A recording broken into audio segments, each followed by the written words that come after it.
107.5 WBLS. What's up? It's just Nick, and I am hanging with a legend. I am so proud of this guy right here. I remember talking to him years ago, and he was definitely already started in the business. But just to see how far you have come, actor, entrepreneur, comedian, Mike, you are legendary. Well, right on. Yeah, I appreciate it. You know, I try to work at it. You know, I'm so proud of you. I appreciate it. Listen, you came up in a wild time. You know what I mean, with Def Comedy Jam and No Filters, the improv. You know, if young comics who are coming up today had to survive that era, what's one piece of advice would you give them, or what rule would you give them? Well, I would say, you have to really, really work at it.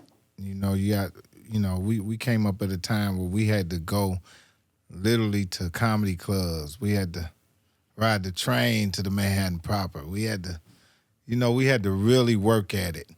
And now they have, the social media thing, but my advice would be to work at it.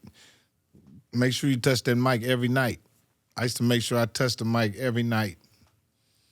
Every night. Yeah. You know what I mean? And you were so good, and you still are with improv. Like, the improv is crazy. Yeah, that's my thing. Because I never wanted to feel like I was coming to work. I just wanted to feel like I was coming to have fun. Yeah. So I wouldn't have no pressure on me. I could just be myself, say what I want to say, have a good time, and and not look at it as like, oh God, I gotta go to work. Right. Yeah. Do you ever feel like you had pressure when it comes to like doing movies? Because you were yourself then too. Yeah. I mean, some movie roles, some movies require adjustment. I had to adjust myself, adjust my comedy. And then, that can get a little uncomfortable, but for the most part, I show up to work having a good time. I like to have a good time. It's so funny because I seen, I don't know if it was a blooper of one of the movies you were doing, and you were just being yourself, being funny, and the person that you were doing the scene with, they just broke character and just started bursting out laughing. But what's interesting to me is that you were still in character. You didn't even break. No. Even when you say funny stuff, it's just like so natural with you. Yeah. Well, that's a blessing God gave me. I've been using it. I always tell my kids, I'm like, man, this is the only skill that I have. A lot of people went to college. A lot of people went to learn how to be electricians, plumbers. This is my skill, and that's why I do it so well, because I've been working on it since a kid. So, my mother called it. I call it comedy. My mother called it being disruptive. It paid off, though. It paid off, yeah. You know what I mean? You got spankings a lot growing up? What? Man, if they could catch me. Because I ran from butt whoopings, I really did. I ran. I didn't like getting beat. My mother used to make us go get our switch. Go get it. Go get one and come back. Same. Did you get the thick ones or the thin ones? I bring back a little bitty stick. She said, "No, that ain't gonna work. Go get my mother's."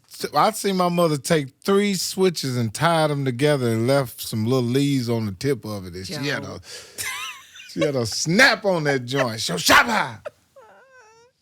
Same, man. Same. The belts. See, these kids ain't been hit with trees and sticks, and they ain't been hit. House shoes. Come on. That house shoes The leather sting. belts with the buckles. Race car tracks. Get hit with a Hot Wheel track across your back. You got a whip. You at school like showing your friend like, look at, and he like, damn, who did that? My mother. Come on.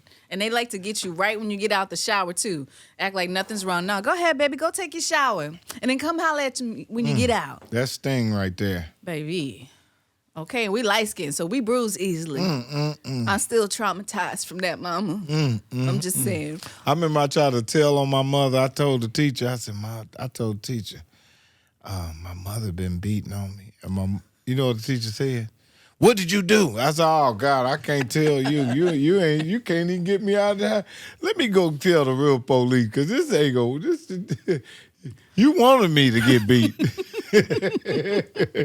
It's different now. These kids will call the cops on you. They'll actually call the cops. Yeah. Man, coming up at different times. Well, I know you rep indie heavy, right? And now the city's seeing you on, Upshaws and Netflix, even real estate TV. What do folks back home say when they see Mike Epps on HGTV? Let me stay in one of your houses for free. The housing industry is really, really interesting, because growing up, in the local neighborhoods and property and stuff like that, we rented houses our whole life. Yeah. That's what we always paying the rent. And then you get older and you realize, wow, I can own some of this stuff. I don't have to. I tell people all the time, man, you can go to any town and spend $5,000 on some type of soil, some land, and just say it's yours. $5,000. I mean, you might not be able to do that in New York. No, not at all. No, but you can definitely go somewhere in America and find you some land and just set a chair there and you sit on that land, take a picture of yourself. You got to own some soil in this country, to some degree. Those are facts. You got to own some land, and like I said, I don't care if it's a small square foot, but you got to, Those are facts. Those are gems. He's trying to tell you something. That's how you create generational wealth. It's been going on for years. Right. You just need to jump on in. You know what I mean? Right. Well, let me tell you, I love your Netflix specials. Thank you. And the growth is there. Your recent special obviously was trending and it hit a lot of streaming charts. What has changed in how you write, right, for Netflix versus a live crowd? Or is it the same? Well, a lot has changed. Like I said, I most of my material is my life, so I ain't sitting up there waiting and looking for material. I got enough of it on my own, but Do you struggle with that though? Because as you start to get more and more wealthy, obviously in the beginning you were more relatable because you came from where we came from, but then as you start to get older and then you got that money, I still live a regular life. You still got broke people problems. Yeah, I still live a regular life, and I have enough kids in my life where the money is, it balances out. Yeah. You have 6 kids now, right? Yeah, 7. Yeah. 7. Oh, damn, I missed one. So the money balances out. You got to share with a lot of people. Yeah. So how's fatherhood for you? I love it. I love being a father, and I like being a father now more so than ever because when I was younger, I was too young and wild. Right. Some of my older kids, they didn't really get the good mic, unfortunately. But now, I'm an older guy, much better father, much better everything. Yeah. I tell women, be patient with men. It takes us about 50 years to get our stuff together, so hold on, ladies. Only 50, huh? Good Lord. I can hear women now like, boy, please, ain't nobody waiting on no 50 years for you to get your stuff together. Listen. So do you feel like you disciplined different? Because we just talked about how we grew up and, getting spankings and stuff like that. And not everything works pretty good kids. The same anymore. Yeah, my kids they don't give me no problems. That's beautiful. They want money, though. That's the biggest one. That's the biggest problem. Well, it's a good incentive. It is a good incentive, and it's a good investment to invest in your kids. But at the same time, because I struggled, I still want them to feel it a little bit. Yeah. A little bit now. Come on now. It ain't going to So they learn how to appreciate it. Yeah, come on now. Like, I got a daughter, she going to NYU now. She's got a roommate. She didn't want a roommate. She want me to get her an apartment. I'm like, that ain't how it work. You got to struggle a little bit. You got to go through the process, you gotta boo. go through it. You in college. You gotta, you like, you gotta feel it a little bit. I love it. But we the ones that's about to be off the chain. Y'all need to go get them tickets. We're gonna be in the Barclays February the 7th. The 27th. Make sure y'all go get them tickets. Brooklyn, the Bronx, New York City, Manhattan, Staten Island, Long Island, all Hempstead. boroughs. Yeah, all the boroughs. No, but what I love about We Them Ones, because you often talk about the legends who helped put you on when you were first coming up. And I feel like you're doing the same thing, giving back. Yeah. Is that how you picked who were going to be on the tour with you? Well, these young guys, they earn their way. Mojo Brooks, Carlos Miller, DC Young Fly, these guys have earned their way. So it makes sense to put these are the young guys that's coming up. Yeah. So, it makes sense to get on tour with them. They make me young again. I don't know if I can become young again, but they definitely give me a spark. Yeah. Because they bringing it. I love it. No, it's hilarious. I've been to a couple of them, and I think it's definitely paying it forward. You know what I mean? Mm-hmm. So you are creating the next batch of potential legends like yourself, right? And there's been a lot of talk about the Mount Rushmores of whatever. And you are on a lot of people's Mount Rushmore of the greatest comedy legends. How do you feel about that? I mean, it's all opinionated. People like who they like. People think who they think should be there, I'm just grateful that he be mentioned in it. Yeah. I just look at it that way. Well, if there was one, who would you want beside you on that Mount Rushmore? I mean, I love all of them, man. I ain't got no picks. I love all of them. Of course, the OGs are really the Richard Pryors and Eddie Murphys and Bernie Macs. Yeah. That's without even saying. Facts. Them was dudes those are automatic factors. And weren't you going to play Richard, or what happened with that? It just didn't happen. Yeah. In this business, some stuff happens, some stuff don't. But I be cool with the shit that don't happen sometime. When it don't happen, I'll be like, oh, God, that must be you telling me something ain't right with it. But I feel like you was ready for the role. Even the way you were looking and, I feel like you would have killed it. Yeah. Most certainly. Yeah.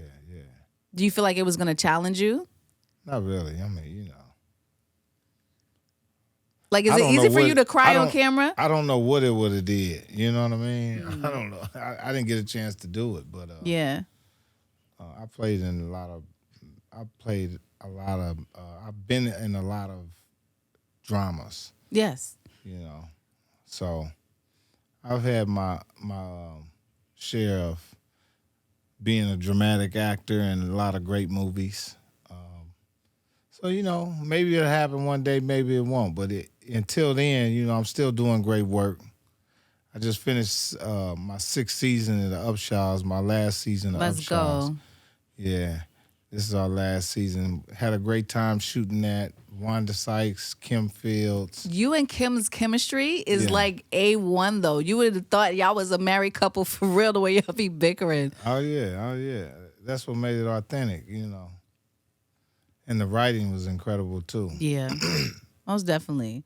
It's like, that's one of my go-to sitcoms because I miss shows like The Cosby and The Cosby Shows and Fresh Prince of Bel-Air. For me, The Upshaws is right around that range of shows that I would want to watch. You know what I'm saying? Yeah, they don't have those shows no more. They don't. They really don't. And it's funny you said that, The Cosbys, and that was our era.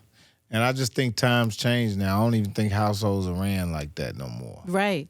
But that's what I like about The Upshaws is that it's up to date. Up to date. Yeah, the stuff y'all talk the about. last bit of it. Definitely relevant. Well, listen, the We the Ones tour is coming to Brooklyn February 27th. You know it. Amazing lineup. Okay, I mean, you have the legend himself and so many others. And, you know, for people who want to be a comedian nowadays, with all these opportunities, Right. what would you say for advice for them if they're like, man, I gotta look up to you, man? Yeah, you got to work hard for it. You got to, anything you want to do, you got to work hard. You got to go for it, you know. And it's okay to be delusional. Yeah. Because sometimes, you know, you got to live in a character sometimes. Sometimes living in your own reality, you can't make it happen. Facts. And you have to be almost out of your mind. You got to look crazy to other people to accomplish what you're trying to accomplish.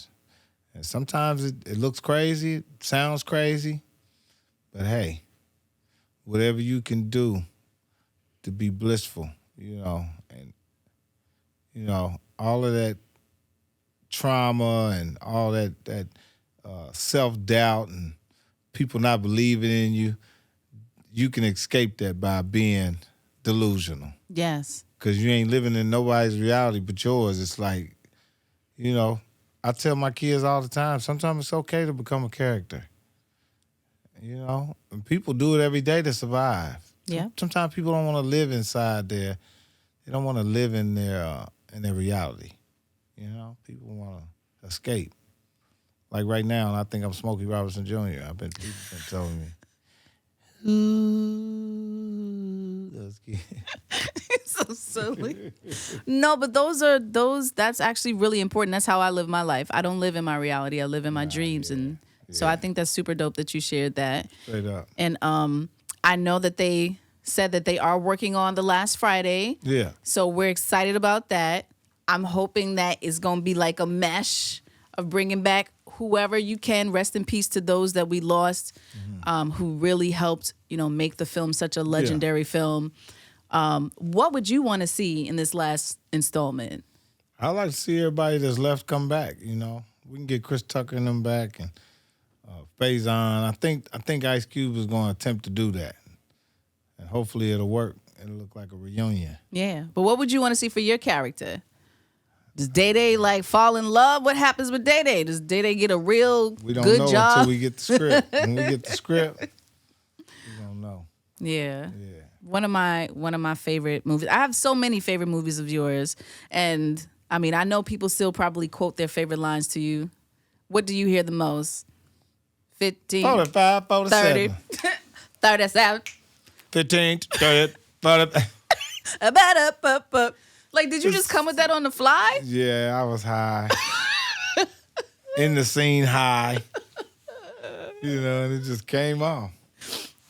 And look, history was made. The rest is History was history. made. That's crazy. Well, I look forward to the history you're going to create with this new installment. And what do you have coming up besides We Them Ones tour for people to check you out on? Another special? Yeah, check my new special out called Delusion, coming out January the 20th. Let's go. Only on Netflix. Make sure you go check out We the Ones tour. Tickets are available right now. Coming to a city near you, New York. I always love New York. Always supporting New York. Thank you. We love you. Are you high right now? A little bit. Mike Epps, everybody.